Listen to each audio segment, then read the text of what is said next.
It was just a plastic Halloween skeleton dangling from our large oak tree in the front yard. We had put it there in the middle of September despite our neighbors' wishes. They didn't quite understand our enthusiasm for the holiday, and those same hypocritical folk were putting plastic Santas on their lawn come November 1st. Back to the skeleton. It was a cheapo, run-of-the-mill Halloween decoration. You've probably seen your fair share at dollar stores, Halloween pop-ups, big box retailers. Now that I've had time to think about it, I'm pretty sure it even glowed in the dark, which meant it was just barely glowed at all. As a kid, however, it was always the coolest thing to me. It's truly amazing how the mundane bewilders children. One of the reasons I cherished that skeleton so much was because of all the memories I had with that thing. Every Halloween, Mom and Dad would take me around the block as they ushered me to the front doors of complete strangers, now people I know by name, as I pleaded for a Reese's or Kit Kat. However, Halloween is such a strange time of year. But I remember those chilly autumn nights almost more than Christmas morning.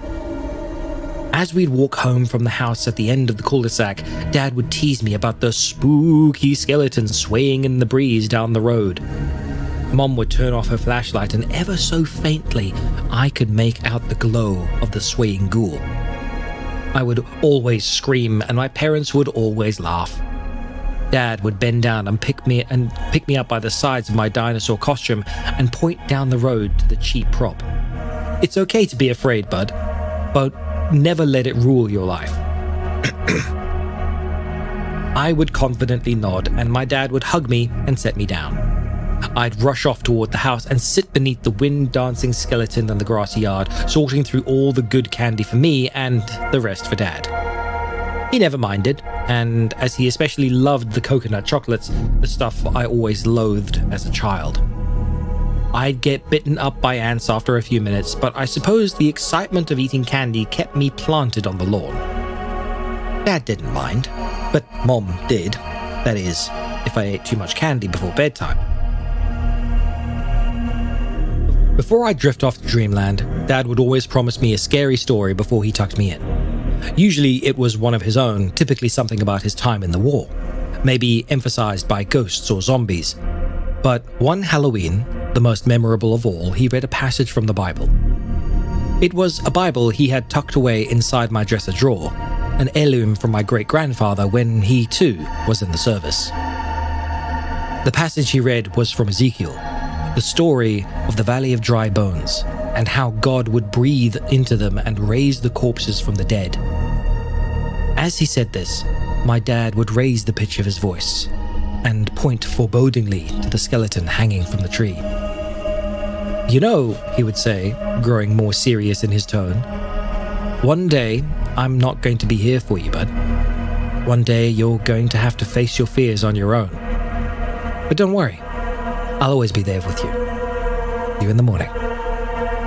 I would smile and nod. I didn't entirely understand the concept of death. I thought skeletons were nothing more than spooky Halloween-themed monsters. The truth of the matter was that skeletons, as Halloween-y as they were hiding inside of all of us, just waiting for our death to set them free. Eventually, I'd learn. Dad was called back on tour, and after only a few short months of being away, Mom got the call.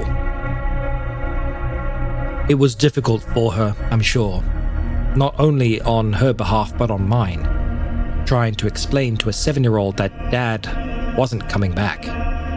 Ever. That must have been rough for Mom. "Maybe for Christmas?" I said hopefully. "So we can see Santa together?" My mom would shake her head with a tear in her eye. "No, baby," she sniffled. "Not ever.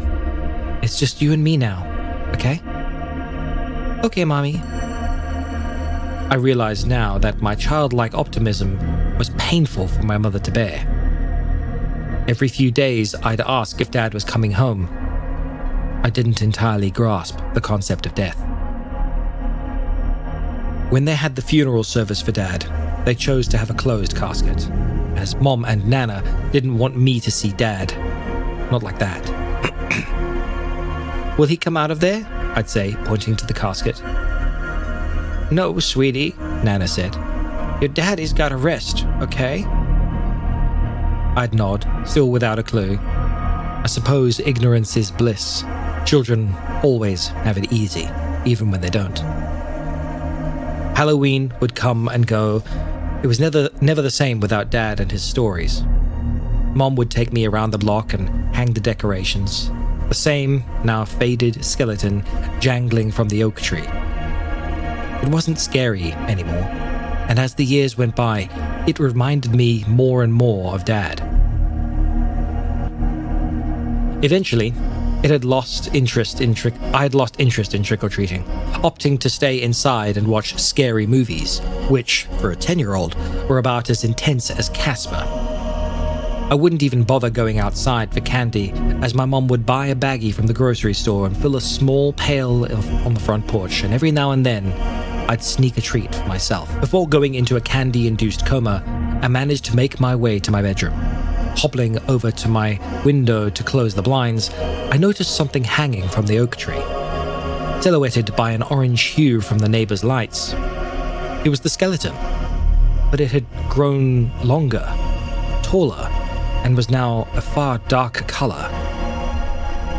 I tiptoed down the hallway, past my sleeping mother's room, and flipped on the front patio light. And that's when I saw it. The skeleton was wrapped in muscle. Tissue and tendons surrounded the plastic bones, and for a brief moment, I could see skin slowly sliding up the corpse. I hid behind the front door for a moment, catching my breath, and on the verge of waking my sleeping mother with a shriek. I peered around the wooden facade and saw the skeleton, now anything but plastic, hop down from the rope it was bound by. The corpse, now nearly a fully sized person, yanked one of the ghosts free from the tree, tying the white fabric across its naked body. I flicked the light off, ducking down while still watching the figure in my front yard. It must have noticed because it's turned its head to face me. And that's when I saw it. It was Dad. He smiled at me through the glass and waved. I stood up, pressing my face to the cold glass. What the dog doing? As I did, something flashed behind my dad's body at the end of the street, causing him to turn and look toward it. It was a bright, glowing light, brighter than anything I'd ever seen. He turned back to me and smiled, mouthing something as he did. He turned, facing the light, and gradually made his way toward it, eventually being engulfed in the shining radiance. After he met with the light, it disappeared, just as quickly as it had appeared. I felt a warm tear roll down my cheek, now pulled away from the icy window, as if, finally, I had realized that, while my dad was gone, I'd somehow see him again, only ascertained by the words I now believe were what my dad had mouthed to me. See you in the morning. Halloween is, and will always be, my favorite holiday. It reminds me that after each All Hallows Eve, there's always a bright morning.